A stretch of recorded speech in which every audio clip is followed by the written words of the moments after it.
James Franklin is finally out at Penn State. Plus, Indiana is probably the best team in college football. Plus, some more crazy games this weekend. We talk about that and more on the Locked On Big Ten Squad. You're talking ball with the Big Ten Squad, sponsored by Gametime. From USC to Ohio State, from Michigan to Oregon, from Nebraska to Washington, it's the local experts of the Locked On Podcast Network bringing you scoops, breakdowns, and the most comprehensive preview of the upcoming Big Ten weekend. No hurt feelings and thin skin allowed.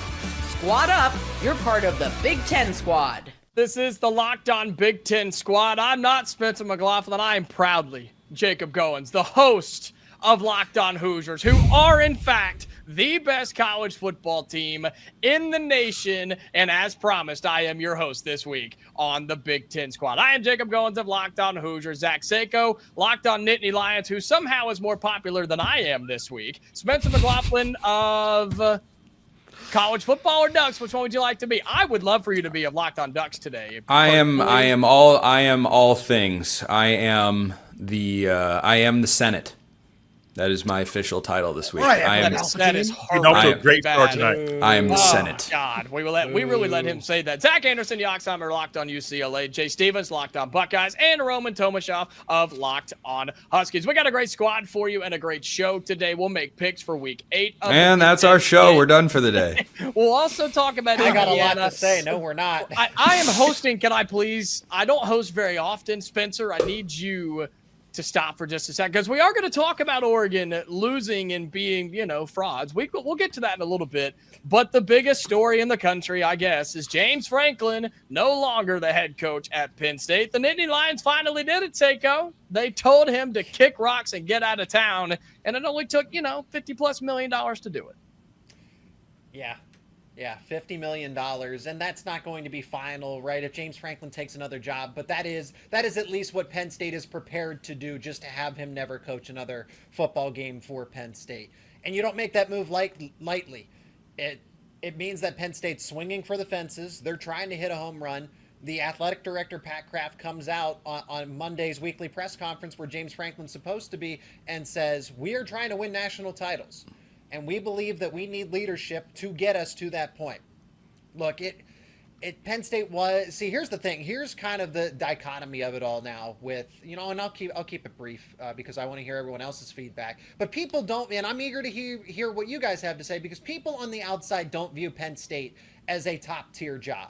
That this is a place that can win national titles with the right coaching staff, with the resources, the alignment, that James Franklin got Penn State to where it is, and Penn State should be grateful. Those are the same national media pundits and national columnists that said that, Penn State can't win the big game. They're only going to be 10-2, but not because of that guy. It's actually because of Penn State. So this is really strange to me. So if Penn State aces the coaching hire, they will absolutely be a national title contender year in and year out. But that's a big if.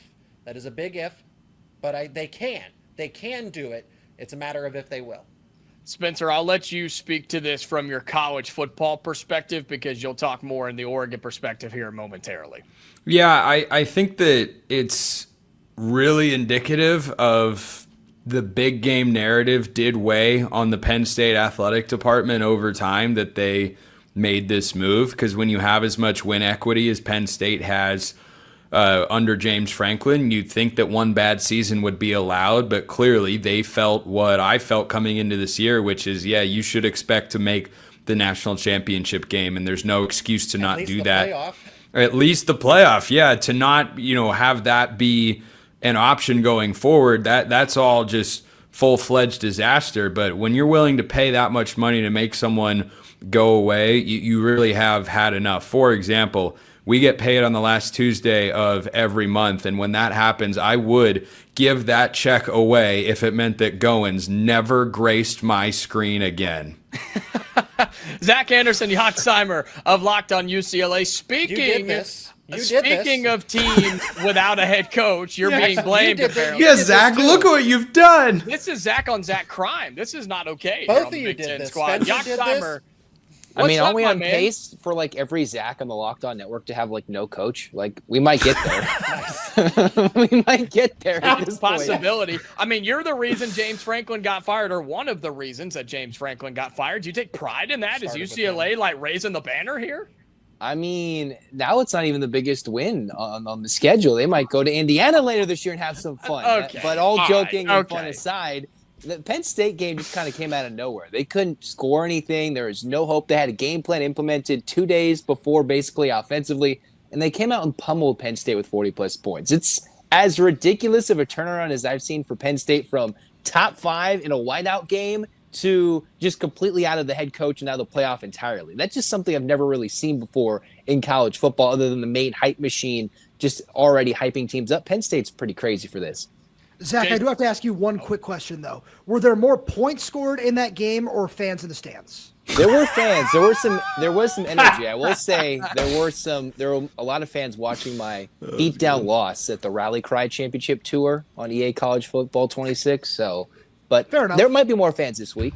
Are we ready to have the UCLA to the Big Ten championship game discussion? Because they control their own destiny to get there. I mean, the biggest turnaround in season in college football history is still on the table out in Los Angeles. Jay Stevens of Locked On Buckeyes, I know better than to ask if you're celebrating James Franklin being fired, because him remaining the coach at Penn State would have been the best thing for Ohio State, because you guys hammered him every single time. Yeah, I wouldn't say hammered. I wouldn't go and say hammered. We won. Thank you. That was There were nice. some times that it was a little battle. There was a game, I think in 2022 in Happy Valley, where Ohio State was actually down quite a bit, and the Buckeyes came back and won that one pretty convincingly. Tui Maloa went off in that game. Seiko probably remembers all those plays very Tell well. you about all of them. Which one? Pick one. 2017, 2018. Pick Listen six, to the three, pain in that man's voice. He is beaten down, man. Oh, 20, no. 20 let me tell you about 2016, though. That That's what we're hanging on to, is 2016. Okay, I mean, and that's just it. So they were 0-16 in all of those big game moments since 2017. James Franklin had not won a big game since 2017. SMU, Boise State, okay, fine, except for those two. Ohio State, Michigan, Notre Dame, Oregon, winless. So, Jay, are Ohio State fans okay? Are they nervous about who Penn State could go Brian after? Hartline. What's the feeling in Columbus? Brian Hartline. I think they'd only get nervous if they went after Brian Hartline. If they bring in Matt Rule or Matt Campbell or Kenny Dillingham and any of those coaches, I think they'd be okay. They wouldn't really be worried. If they promoted Jim Knowles, I don't think anybody in Columbus would be worried about that at all, happening. because Knowles is nowhere close to being the recruiter that James Franklin was. And I think that's one of the interesting things with all of this, that James Franklin was a really good recruiter, and you're firing a coach in the middle of the season where, yes, things are really, really bad, but Ohio State's going to pull some of those recruits to Columbus in the 26 and 27 classes. And so for Penn State, yeah, you got a coach out of there, but Seiko might be trying to figure out who's going to be signing with Penn State Transfer in portal. December, because they don't know who the coach is going to be. Transfer Yeah. portal. I mean, transfer This portal would be is a thing. Would be a big deal 5 years ago. I get your point. I don't like it, but I'd rather the players on the team not head into the transfer portal, than worry about prospects from the 2027 class. Yeah.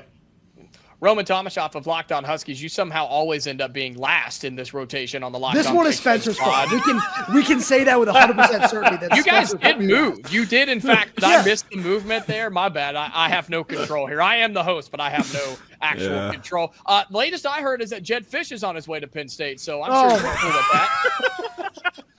That's crazy. I heard the same thing about Kurt Signetti. It's wild. No, that has no traction on the Conflicting internet reports. whatsoever. That is They're actually not going on- together.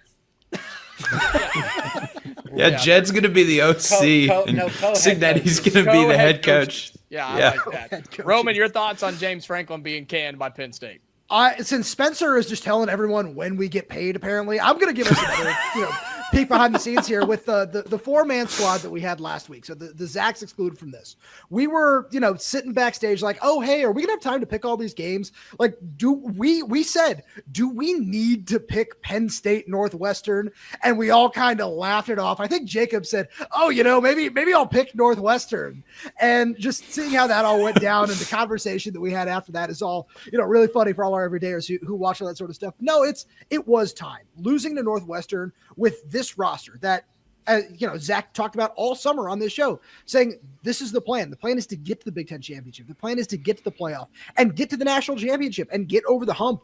And the fact that that didn't happen is legitimately embarrassing for how much he's getting paid, for especially, with the buyout. It did make sense. And I was one of the people who last week said, oh, you can give him a little bit more of a leash. He's earned that with his overall record. No, with the way this has gone, plus I really didn't realize it had been since 2017, since he had won a legitimate big game. That's absolutely insane. And with the way things have gone recently and just continued to spiral downhill, it was time for this.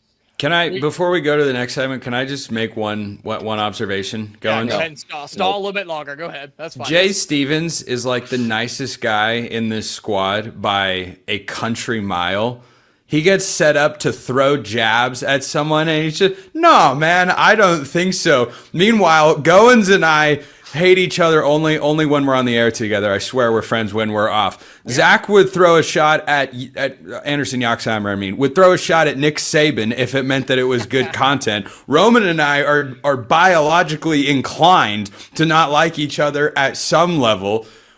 Oregon's coach helped get Seiko's coach fired, and Jay's just down there like, my team's number one in the country. I'm good. Why Jacob in the open said Indiana is probably the number one team in the country. Didn't say they definitely are, because everybody here knows Ohio State is definitely the best team in the country. What a great transition, Jay Stevens. We're going to talk about that right after this, because I think Indiana is the best team in the country. That's coming up next here on the Locked On Big Ten Squad. Today's episode of the Locked On Big Ten Squad is brought to you by SupplyHouse. When the opening whistle blows on a new repair, get your crew moving forward with SupplyHouse. Order today and see parts on your doorstep tomorrow. Over 280,000 plumbing, HVAC, and electrical items from the most trusted brands in the business. Their real-time inventory and honest lead times keep you from punting on projects, while their industry-leading customer service always has your blind side covered. If you need parts fast for a project, SupplyHouse has next day delivery. Talk about a game changer. And the part finder tools and 3D schematics can save you hours on jobs where every detail matters. Join the free Trade Master program today and score serious perks like priority shipping, lower prices, and a dedicated support line. Visit supplyhouse.com to sign up for free and use the promo code SHCollege5 for 5% off your first order. That's supplyhouse.com. Real people, real service.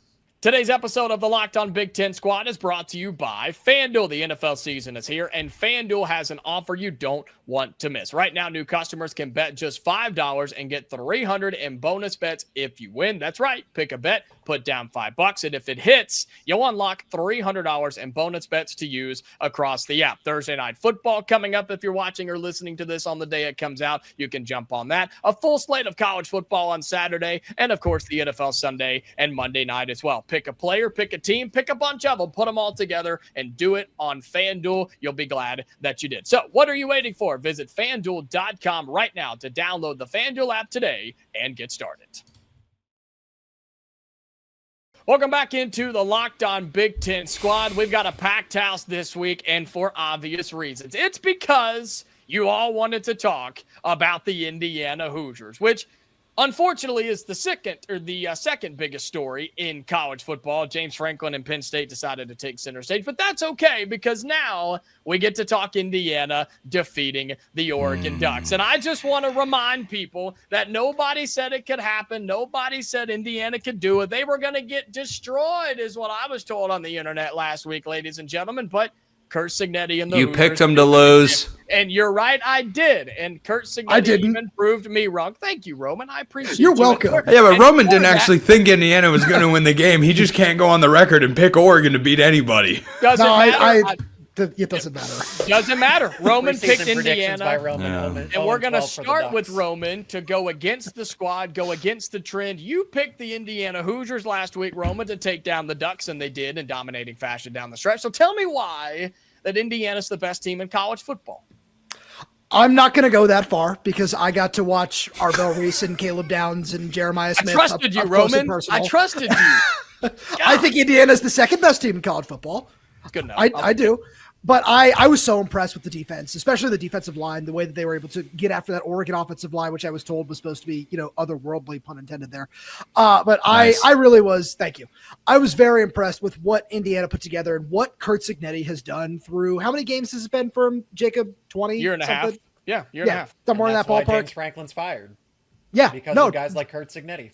Truly, that the fact that he can turn around that program that quickly is so impressive. And it's been so much fun to watch. Let's bounce around here, Spencer. I'm going to let you hold on for just a little bit longer. Zach Anderson, Yoxheimer, you got to watch. That's fine. You can leave me here all segment. I don't really care. You got to watch this from the outside looking in. An Indiana UCLA play coming up in just a couple of weeks. I mean, how impressed were you by Indiana's win on the road in Eugene, where you'll remember the stats for just the second time ever in the Dan Lanning era that a team walks into Autzen Stadium and gets a win? I mean, this wasn't even a fluky win. This was, I'm not going to say domination, but this was a win, and a definitive win at that. So it was pretty shocking to see a team go into Autzen. Not even Ohio State did that last year, the first time they played Oregon. So it was a big win for Curt Cignetti. Of course, UCLA already knows what it's like to see an Indiana team come to their home and dominate them. We'll see if they get revenge in a couple weeks there, Jacob. But Indiana is for real, and it's one of the more stunning turnarounds I've seen for a program that's a basketball school to turn into a football powerhouse in a year and a half. Jay Stevens of Locked On Buckeyes, I know your answer here. You're going to take Ohio State as the number one team, and there's an argument for it, but can you at least admit that Indiana is getting closer to the Buckeyes in terms of talent across the board? Yeah, I'll go that far. I'll be nice this one time and agree with that. I was shocked, Spencer. I'm going to throw this back at you. I'm trying to be nice. But the fans inside Autzen Stadium were too quiet. Because I remember what happened when Ohio State went there a year ago, and it was loud the entire time. And I turned the game on, went back and forth, got done doing the show after Ohio State's win, and then I turned it on, and I'm like, are they playing in a neutral site? What's going on? Because it wasn't as loud. Okay, hold up. Gerald. Is that your full name? Gerald? Gerald? No. Gosh, no, Gerald. No. Sorry. I have another buddy who's Jay, and his full name is Gerald. Sorry. How do you go that? What? I have another friend. His name is Jay. His full name is Gerald. The first time he sent me an email, and it was from his official work email, and it was from Gerald, I was so confused. I'm like, who in the world is... That's like a guy named Richard being named Dick. That just doesn't make any sense. Okay, I wasn't going there, but all right. So anyway, you're not wrong. You're not wrong. It doesn't make a whole heck of a lot of sense. Jay, were you at the stadium? No. You were watching on TV? Yeah. And have you ever done a play-by-play broadcast before and tried to work the crowd noise into the broadcast, which is an essential part of any TV play-by-play? Has it ever felt before, like watching on one network versus another network, the crowd can feel a little bit different? Yeah. Okay. I'm just throwing that out there because I'm going to follow it up with this. Jacob, how many pre-snap penalties did Indiana have on Saturday? Several. I don't remember the count, but several. I believe it was 7. Yeah. But yet, so I'm just going to stick my neck out and defend the Autzen crowd and say they were not the problem. Indiana still won. 100%. 100%. But Jay's just coming in here throwing shots at the Autzen crowd. I will not stand for that. Hey man, right, those were just sad the faces in nicest the fourth guy. quarter. But I'll say this, Indiana was never afraid. Indiana was never worried about it. I mean, this was just another stadium for Curt Cignetti and the Hoosiers. This didn't affect them at all, Spencer. Oh, that's what was so impressive about it. Like on a serious note, my joking mannerisms of frustration and sadness aside, like Indiana was a better team on Saturday. They executed better. I don't think either side dominated the other. Indiana had 326 yards of total offense in this game. Jacob, what is that? Well over 200 yards below their season average on a per game basis. This was not Indiana beating the crap out of Illinois and Oregon just getting steamrolled. This was Indiana executed. There were a number of key moments you can go back to in this game. A couple of third downs, a fourth down early in the game, field goals, end of half, just a bunch of small moments that added up, and then Indiana was just better in those particular moments. And it was the Hoosier defense that won the game. I'm not trying to tell you Fernando Mendoza was horrible or that he's bad.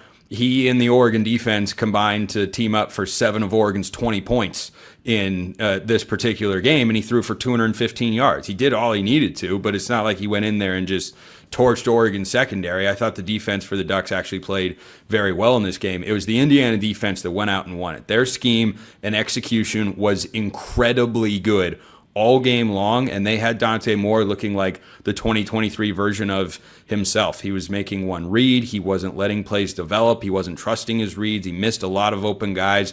It was the worst game he played as a Duck, and it was about the way Indiana chose to come out with their game plan. They executed it very well. And Indiana looked so good on the road in this game in front of a national audience that Zach Seiko of Locked On Nittany Lions, Curt Cignetti is apparently the leading candidate, or one of, to be the next head coach in Happy Valley. I mean, it's very safe to say, and I've said this before, that Curt Cignetti was easily in the top 10 in terms of coaches. I won't let one game against Notre Dame define him. He's a top 5 coach in all of college football right now, and that's why Penn State's he's gonna be the first phone call that Penn State's going to make to gauge some interest here. As far as the Indiana-Oregon game goes, yeah, I was shocked that Oregon didn't move the football as efficiently. Again, maybe that's because I watched them go against Penn State. That's not as good of a team. So seeing it, having a firsthand point of view, seeing what Oregon's all about. But Indiana, they're too small up front. Defensively, they're not going to match up with Oregon's speed. Kind of all the different excuses, and it was none of that. And it was Oregon's offense that, like I said, Spencer's going to point it out that Dante Moore didn't look his best.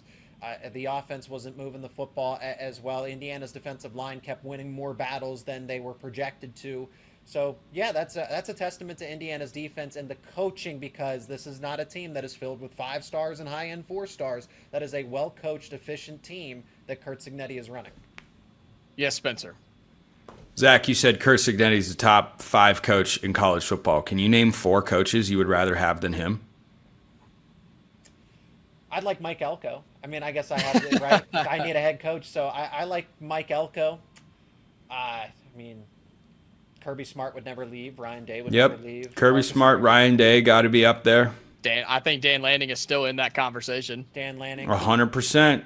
But he just got out-coached by Curt Cignetti. And, and by the way, I think my tone is projecting something negative here. I'm saying, why is Curt Cignetti outside of number 3? Marcus Freeman at Notre Dame, maybe, but Cignetti's never lost to Marshall. Yeah. We're Northern Illinois. Or Northern Illinois. Or Stanford. Cignetti's winning at Indiana, for goodness sake. Yeah, or losing to teams like UCLA. I mean, God. Yeah. Hey, Tim Skipper should be on that list, too. I'm sorry, did you say Neuheisel? Is that what you said?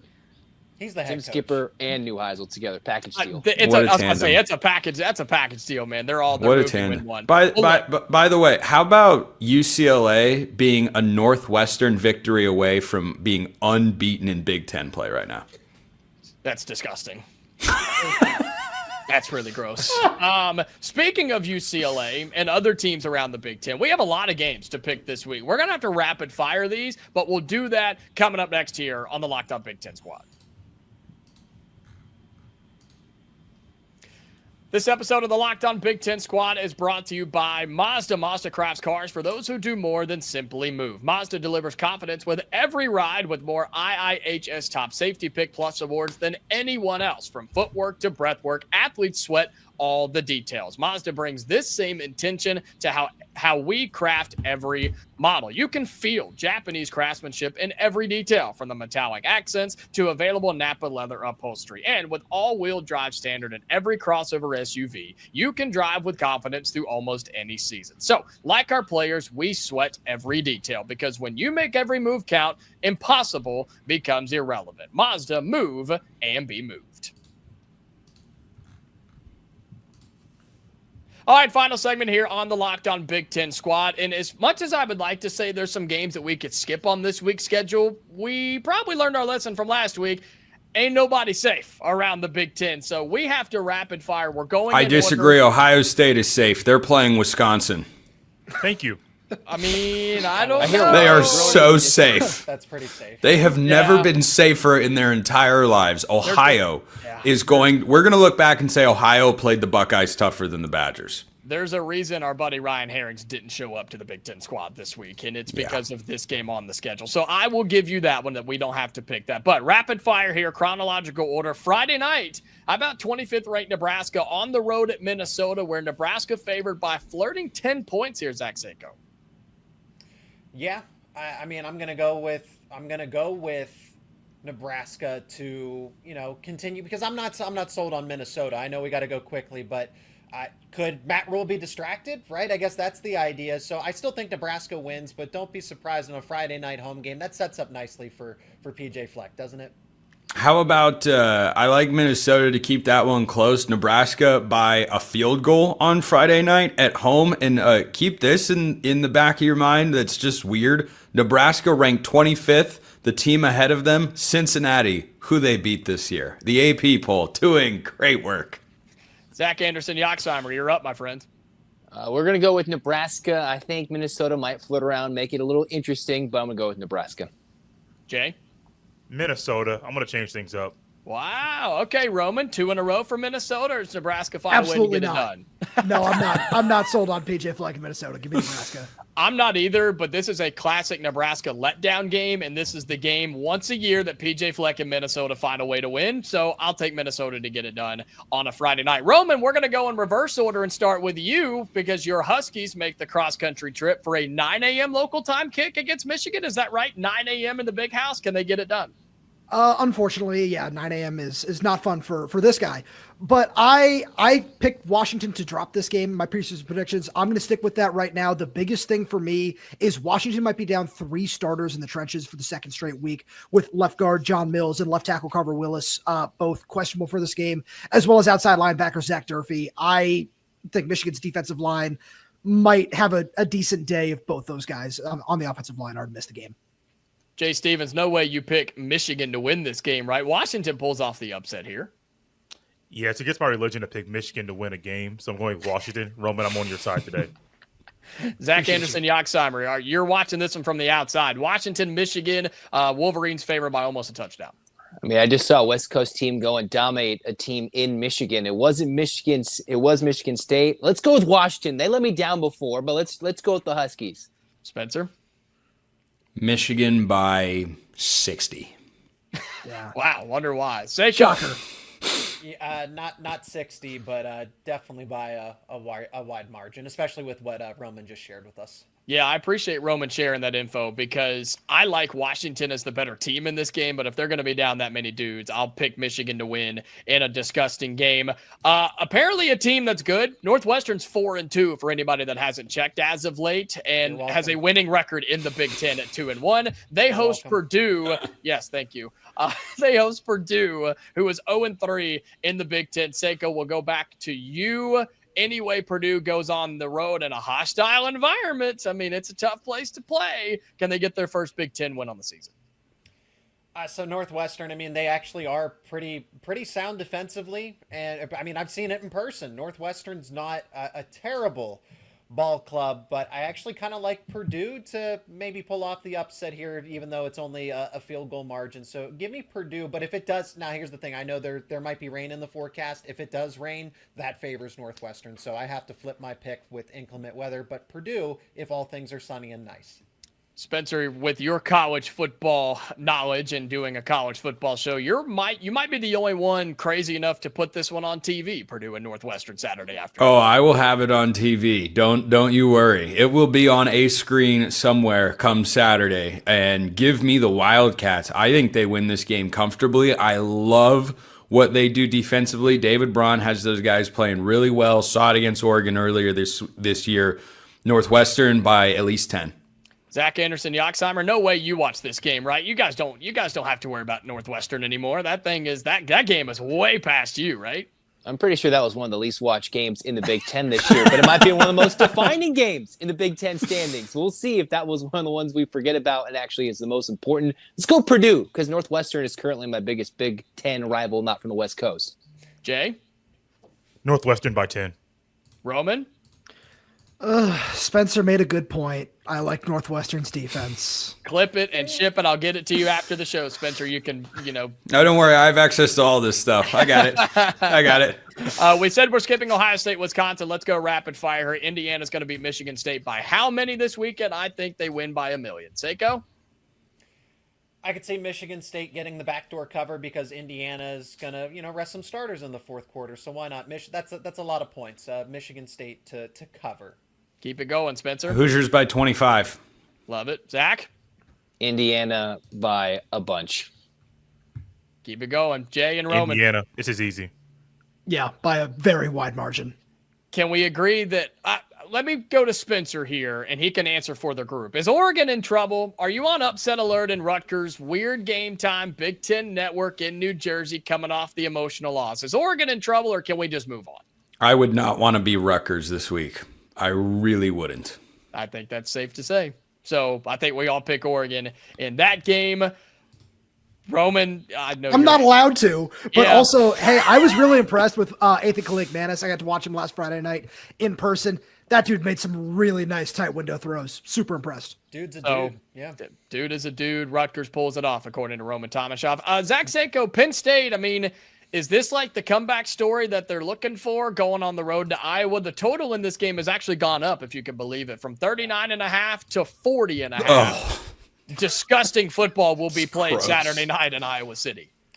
Here's what we're going to find out, and I haven't even gotten to the Penn State-Iowa storylines. We are going to find out how much control James Franklin had over both the offense and the defense, because I'm kind of loosely expecting that we might see more of a vintage Andy Kotelnicki offense, if you will, going back to Kansas days. He has total control. He doesn't have to really answer to anybody anymore. So maybe that's why you're seeing the points go up, because he has a quarterback that's actually a little more aligned with the system. I can't go to say that they're going to win in Kinnick, but I think Penn State's this is going to be a close game that is truly a toss-up, but I will go Iowa.